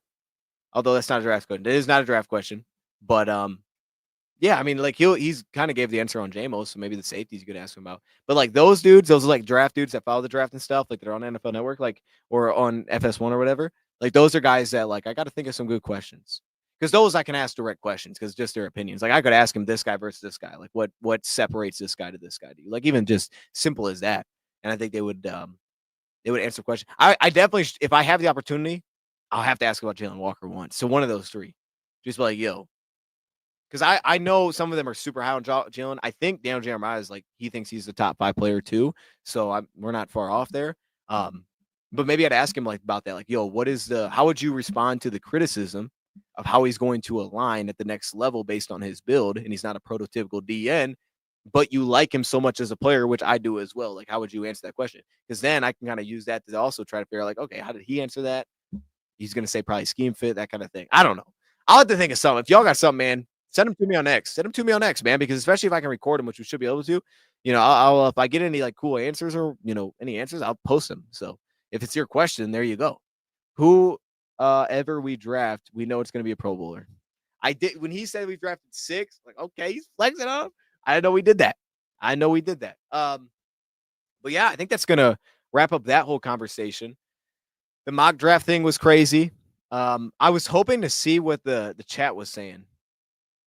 I was really hoping to see what the chat was going to say. I don't know what the reaction was when I took him, but I was hoping to see it, and I didn't see it like at all until afterward, and then the chat wouldn't show me. So I was like, all right, I don't know how do people feel? Chat, grade my move, man. Grade my move. They're going up to 16 to get Walker. Grade the trade. I wanted I don't know. I don't know what the chat felt like. I want to hear what he had to say at the end here. Before we get out of here. Bleacher Report 2025 creator mock draft. Let's recap. As of right now, who do you guess we picks. draft? At number 1 overall, I would guess. I would guess. My guess right now, if they don't move out of the first round, my guess is Jihad Campbell. I would throw Jihad Campbell. I think it's very possible if they can find a way to get him. If they don't trade out, it's going to be either Jihad Campbell, Jahdae Barron, Malachi Starks, or Mykel Williams. Like, I think one of those 4 will be their pick in the first round if they don't move out. Whether that's moving up or sitting. I think those will be one of those 4. I think they would take. Offensive lines, yeah, Banks would be cool. I like the Josh. I'm such a fan of Josh. I think he'd be so good at guard that I love that idea. I feel like I could throw any tackle though, because like I think Connerly, we talked about him earlier today, would be great. I'll go Simmons because Simmons might fall, and that actually might give them an opportunity to move back and get a guy like that. But yeah, bro, Banks is tough too, man. Like if Simmons does legitimately fall though, I think it'd be amazing. A+. Okay, Grandpa QB. That's what I'm talking about. Charles Hayden is cool though. You know what I mean? The Tennessee Titans, selected Cam. About our pick. This is a crazy draft, by the way. I want to see what he says. He liked it at the time. Maybe he hates it. Donovan Ezerakwu. I'm not even going to try to pronounce his name again. Jahdae Barron. I think they spelled that right. It's the messy name to spell. Forward side line. All right. I don't think he's trading up into the first round, being aggressive, going to get their next outside linebacker. Oh man, Jihad Campbell to Cincinnati. He's just running through the picks. This man ain't giving no takes on it. That's cool. Bleacher Report creator mock draft was a big time success. Thank you so much for joining us. I've been your host, Nate LaJoy. Also, on top of that, I don't even know what the other divisional people said. I was like, dude, I was so zoned out. Like, I don't even know what these guys said. On our offensive line to kind of combat that a little bit. Like, I wasn't even paying attention, bro. Sure. Thoughts about possible. That's going to NFC North right now. Hutchinson gets back and healthy. If I'm the rest of the NFC North right now, Harrison would be a lot of fun. We mocked him one time. We had Maxwell one time. People were not feeling the chat. We mocked him one time. That's one where I'm like, again, I have no idea where he plays. Find a spot. Play him at safety. Move him to safety. The guy's a good player. He's a really good player. And I think cornerback wise, like, I feel like he might end up being, one of the best value picks at the end because people are going to force some dudes in. I think Amos has a case. I don't think Rebels should be a first round pick. I don't really think so. I'll say that and they'll draft him. I don't think he should be a first round pick, really.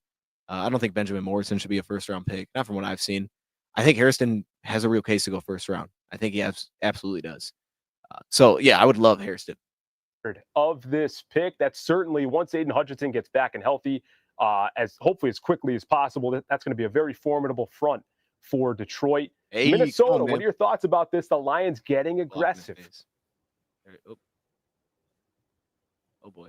I don't like Deion's reaction, that's for sure. Yeah, you're getting a guy that is great pass rusher. Hey, Bass was fired up. He wanted me to move up. He had a nice deal, bro. I'm telling you, I was gonna give him like way too much to move that spot. But again, I wasn't gonna do it unless Walker was there, so it wasn't gonna happen. But it still would have felt the same. I think it would have been perceived different. People have been like, yo, what the heck did you just give up to move 5 spots? But it would have been the same player, so it was cool. That you already have, or on a team that you already have Aiden Hutchinson, obviously coming. If I would have moved up with Green Bay and made the trade, it would have been like the trade we made last year for Terrian in my eyes, just different player. It'd have been like the same kind of idea. Like player, I think is way too good to be here, and he fits. And I'm only moving 5 spots, and I don't think anybody thought it would happen. So the trade wasn't as crazy. That's how this would play out. I was too aggressive. They were able to land him later. Back from his injury. I'm glad that for the Vikings, I'm sure Hayes can speak for that as well, that we did put in work on our offensive line to kind of combat that a little bit. But great pick. I think there's a possibility you could have waited out a little bit. Maybe you could have made a trade or not had to trade all the way up to 16 for that. But hey, that was your guy and you went and got him. So yeah, kudos to you on that one. And I also drafted him yesterday. We were doing our NFC North mock. I think I traded with Arizona. It was crazy. I would never thought. Green Bay, what do you think about this move again? By the way, this whole time while we're talking, we can see the next teams up, like their representatives. The Bengals dude was like right below the Bears guy, just fired up. And I was like, he was so excited, man, the whole time. Like clearly that was his guy. Like he was. And I thought maybe he wanted Walker too. I don't know, but like until I found out, but like the whole time I was like, that's why I'm laughing too, because I'm seeing him cheering in the background. It's crazy. They're really the class of the division right now, if you want to say that. And now they go and get, in my opinion, a blue chip. We're the class of the division. What do you mean? You want to say that? You have to say that. What are we talking about? Personally, I don't want to say that, but Deion here was trying to trade with me first at 23, which I would have liked to slide down in the first round. I'll give that insight, but he felt he needed to go up and get his player, and I like the pick because I don't have Jaylen Walker top 5 per se, but I think he's definitely a top 12 prospect. He's one of these guys that's going under the radar. A lot of what we have here in Green Bay and Edger and Cooper, a guy that you can put all over that defense. You can put him out weak side, put him hand in the dirt, rush the passer. I think he's different than Cooper. I thought Cooper's mock that I have was as a rusher, as a blitzer. I didn't think he was great, so I didn't think he fit us as well. I think he's different. He's different. I hear what he's saying, like line different spots, flying around, that kind of thing. Would love to have Cooper from that sense. Maybe run defense. He's pretty stout, a little bit different body type, but I think he's his trait more so is what he is as a blitzer. I think he's a fantastic blitzer. Maybe a little bit less long and rangy, but much better as a blitzer. And they need a guy opposite Aiden Hutchinson, of course, once he's healthy, and they just got their guy. So I think it's worth it for the Lions to go up and get a guy like him. And if he's sitting there at 16, that's a phenomenal pick. Come on, man. Yeah, it's a phenomenal pick. You know what I mean? I hate it because I love it so much. That's what I'm talking about. I think when you go out there and get an amazing talent, you're aggressive about going out there and getting them, and the havoc that he can wreak not only in the division but in the entire NFL. That is, I'm glad that Chicago spent the offseason. Dude, I was like so happy, bro. I'm doing this thinking it's the real draft, dog. Like when I made this pick, like I was celebrating like the Lions actually just pulled this off.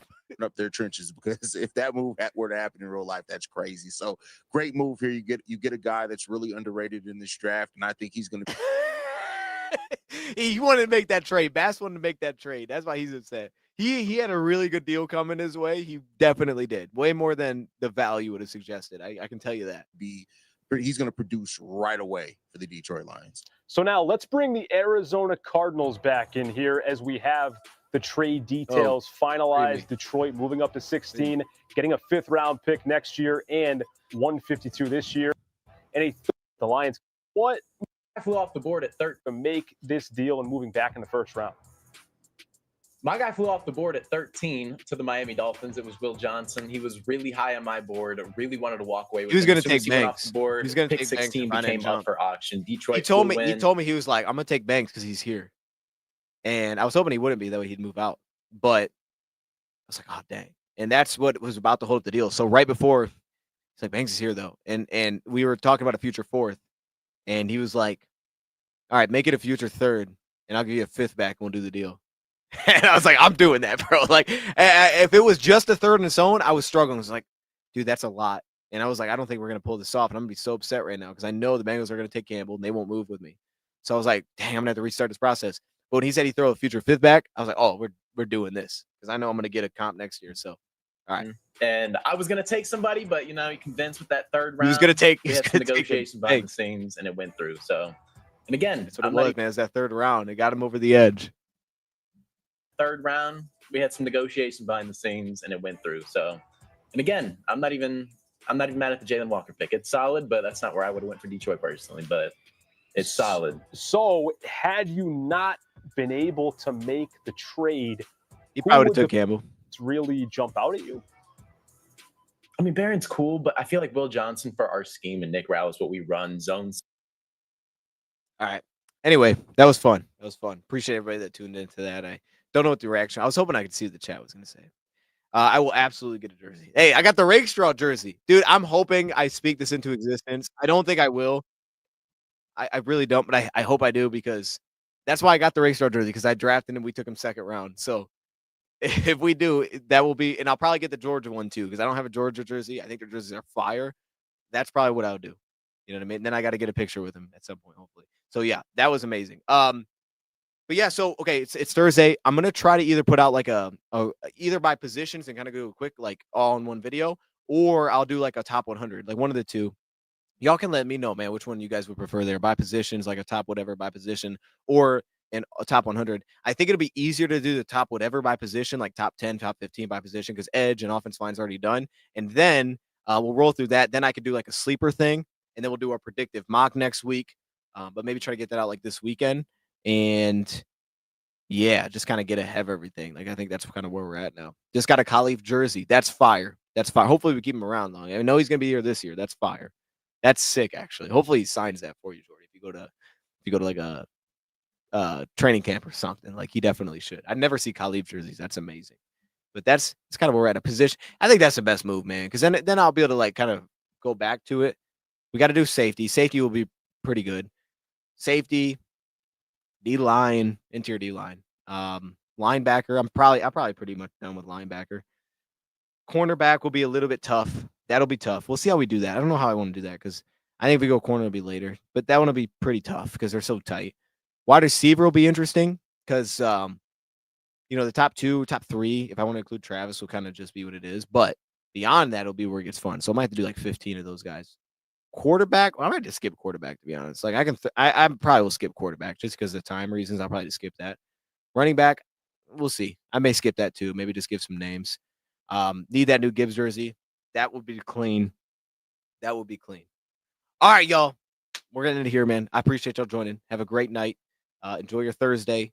Friday, we should be back with something, but we'll see. And then, follow Roundtable Sports, man. We're going to be live over there tomorrow again, 4th Forever, 2 p.m. Eastern time.